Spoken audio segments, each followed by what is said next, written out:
Hello everyone! Welcome and welcome back to my channel. So meron po tayong kababayan na na-offload po siya kahapon, November 29, 2023. And nag-message po siya sa akin kasi humihingi siya ng advice. Ayun nga, dahil nga sa nangyari sa kanya. So ito yung message niya sa akin. Ma'am, offload po ako kanina. Sana mapansin niyo po message ko and eventually magawan ng content. Pa-hide na lang po ng identity.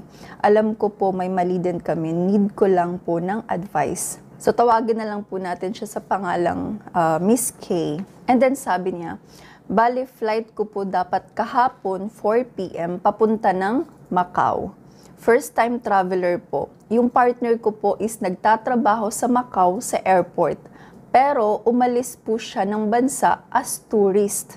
Ngayon, yung kapatid niya at asawa nun, umuwi ng Pinas to celebrate yung anniversary po nila. Pareho din pong sa Macau Airport nagwo-work.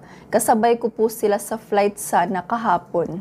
Pagdating ko po sa primary inspection, tinanong po ako ng purpose ng travel, sino kasama, tapos hiningi ang company ID at COE or Certificate of Employment.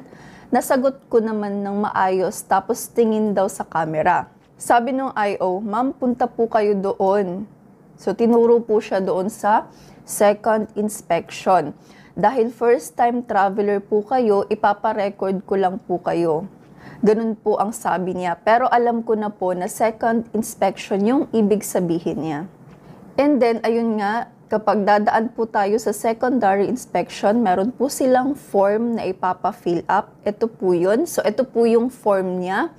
Meron pong note yung immigration officer sa form niya bago siya pinapunta doon sa secondary inspection. So, ito po yung naka-note sa form niya.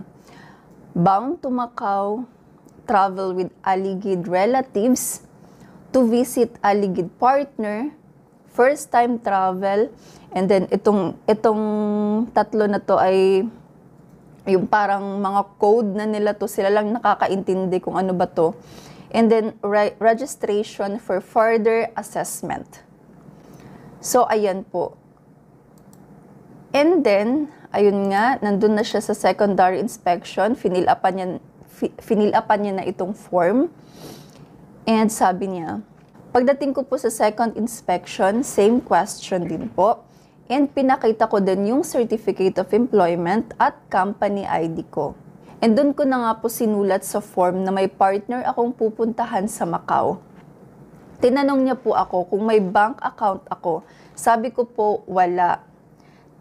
10K lang po ang dala kong pera kasi nga po partner ko naman po ang bahala sa akin pagdating ko doon sana. Yung salary ko naman po is cash basis, kaya wala po ako na ipakita sa kanyang bank statement ko. Then, hiningi po niya yung passport ng partner ko, ibinigay ko po pati blue card niya. Hindi ko lang po napakita yung overseas employment certificate niya. Tiningnan din po niya yung messenger ko. Sabi po niya sa akin, hindi daw po niya ako mapapayagan makaalis kasi di daw na-establish na kaya kong suportahan yung pag-tour ko sa Macau. And nakita din po niya sa record na yung partner ko ay umalis daw as tourist tapos nagwo-work na po daw ngayon. Dun, red flag na po daw sa kanila yon.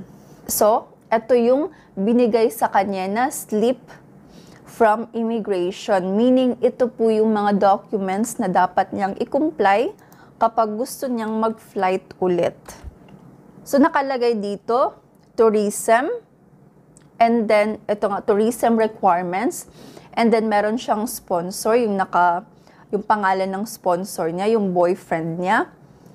And, number 1 na requirement ay original authenticated affidavit of support and invitation letter issued or certified by Philippine Embassy in Macau. So, yun po yung first na document. Again, original po talaga ang nakalagay dyan. So, sa mga nagko-question sa akin kung kailangan bang original or pwede ba na scanned copy or photocopy or email, ganon. Hindi ko po talaga alam kung pwede kasi nga sa lahat talaga ng mga slip na binibigay ng immigration officer, original po talaga yung nakalagay doon na affidavit of support. Meaning, original copy yung kailangan po nila. So, number 2 na requirement ay copy of sponsor's passport, work visa, and overseas employment certificate.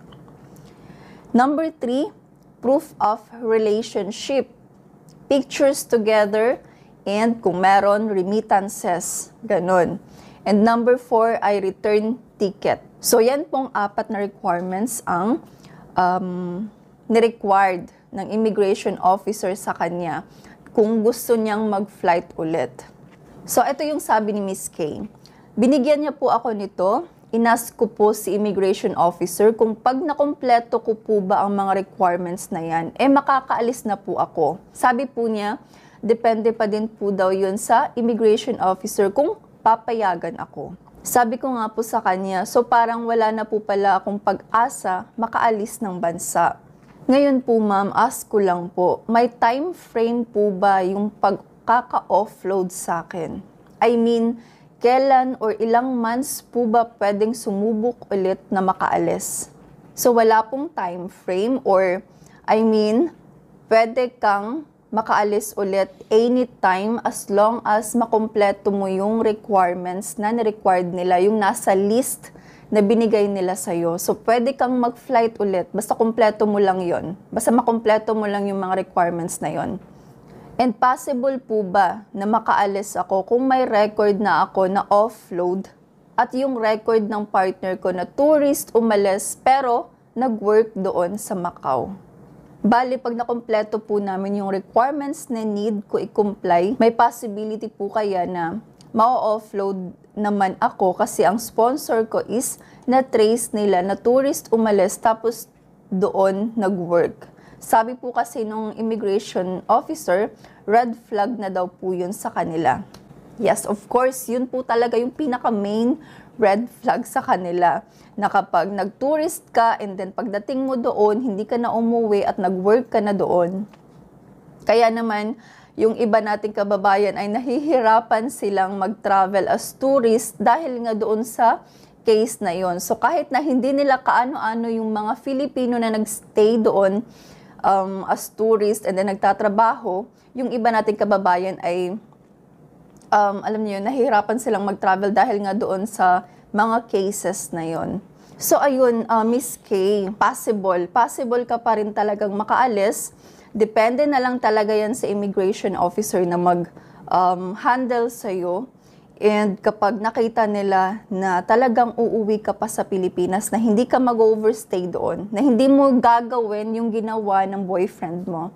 Kasi parang ano na kasi yan ayun nga, itong immigration ay meron na po silang trust issue sa mga Filipino na magtuturist sa ibang bansa. Hindi ko naman talaga, hindi ko alam, hindi ko siya mag-guaranteed 100% na makaalis ka. Magdedepende pa rin talaga yun sa immigration. So, ang gawin mo na lang ay kumpletuhin mo yung mga requirements and then magpagawa ka ng sworn affidavit to return to the Philippines sa lawyer dyan sa Pilipinas and then ipanotarize mo. So, dun sa sworn affidavit to return to the Philippines, ang nakalagay po doon, naka-indicate doon na magtutour ka sa Macau, i-visit mo yung boyfriend mo, and then magbibigay ka ng date kung kailan ka uuwi sa Pilipinas. So parang magpa-promise ka doon sa affidavit na talagang babalik ka pa sa Pilipinas. And then ipanotarize mo yon. So pangdagdag mo lang yon sa Philippine Immigration para at least magkaroon sila ng parang bigyan ka nila ng chance na makaalis. But make sure talaga na uuwi ka sa Pilipinas. Kasi kapag hindi ka umuwi sa Pilipinas, for example, papayagan ka na lang umalis, mag-travel to Macau, and then hindi ka bumalik, and then now uuwi ka ng Pilipinas, tapos gusto mong mag-travel ulit, doon mahihirapan ka na. Kasi nga, yung trust nila sa'yo, binigyan ka sana nila ng chance, pero ang ginawa mo ay nag-overstay ka or nag-work ka doon na kahit tourist ka lang naman sana. So, mahihirapan ka na at the same time, hindi lang ikaw, madadamay pa yung family mo na mahihirapang mag-travel. Dahil nga meron nang naka-record na ikaw ay nag-overstay or from tourist, nag-work doon sa ibang bansa. So, ganun lang yun eh. Possible naman na bigyan tayo ng chance ng immigration na makaalis. Basta, i-promise lang talaga natin sa kanila na uuwi tayo at dapat ay gagawin natin yung i-declare natin sa kanila. Kung ano man yung date na balik natin sa Pilipinas, dapat yun din po yung flight talaga natin pabalik sa Pilipinas. Para magkaroon po ulit sila ng trust sa atin and in the future na mag-travel tayo ulit ay wala nang problema. Hindi na sila mag-iisip na uy baka naman ganito kasi sa last travel mo ay umuwi ka naman. Parang magpa-promise ka talaga sa kanila na paalisin ka at hindi ka mag-overstay doon, babalik ka talaga after ng visit mo. Ganun lang. So magdedepende pa rin talaga yan sa'yo kung paano mo sila kumbinsihin na paalisin ka. So i-comply mo yung mga requirements na yon, yung authenticated affidavit of support and invitation letter na galing sa partner mo, and then yung other documents, so ikumpleto mo lang yon and isama mo yung sworn affidavit to return to the Philippines. So kung gusto mo ng sample, isend ko sa'yo sa messenger para may sample ka or para may maipakita ka sa lawyer kung ano man yung mga dapat na ilagay doon sa affidavit na yon. So dahil employed ka naman, hindi lang yung company ID tsaka certificate of employment ang pwede mong isubmit. Mag-add ka din ng approved leave of absence na galing sa employer mo. So pandagdag mo lang yun. Para talagang uuwi ka pa dahil meron kang work sa Pilipinas na naghihintay. So sa mga nagtatanong din, same kay Miss K, na kung makakapag-flight pa ba talaga, makakaalis pa ba kahit na meron ng offload record? Yes, possible pa rin po talaga na makaalis kayo. So same sa experience ko nung na-offload ako, nag-flight ulit ako, I think after few days nun, nung nakompleto ko na yung requirements, umalis din po talaga agad ako.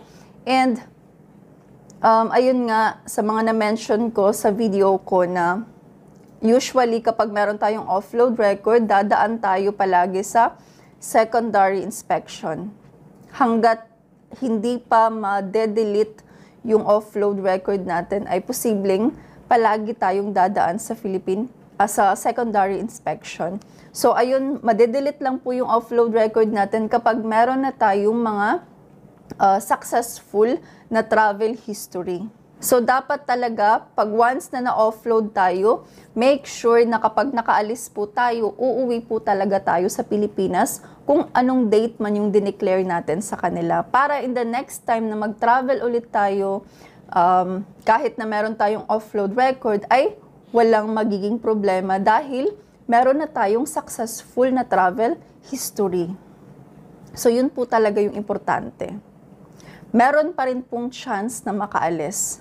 So ayun, Miss K, hopefully na makapag-travel ka next time and huwag kang matakot sa next flight mo basta makumpleto mo lang yung mga requirements and again, mag-promise ka sa immigration na talagang uuwi ka pa sa Pilipinas. At syempre, yung promise mo ay dapat gawin mo din para sa future na gusto mong mag-flight ulit ay makakapag-flight ka and alam mo yun, magkakaroon ng trust ang immigration sa'yo. So for example, yung mga family mo na gusto din mag-travel ay hindi rin sila magkakaproblema dahil wala silang record, wala kang record na nag-tourist and then nag-stay doon, nag-work doon sa bansa na yon.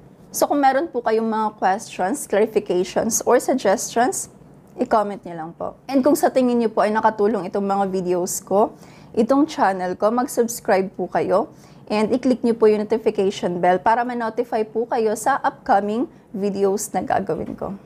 Thank you po for watching. Bye-bye!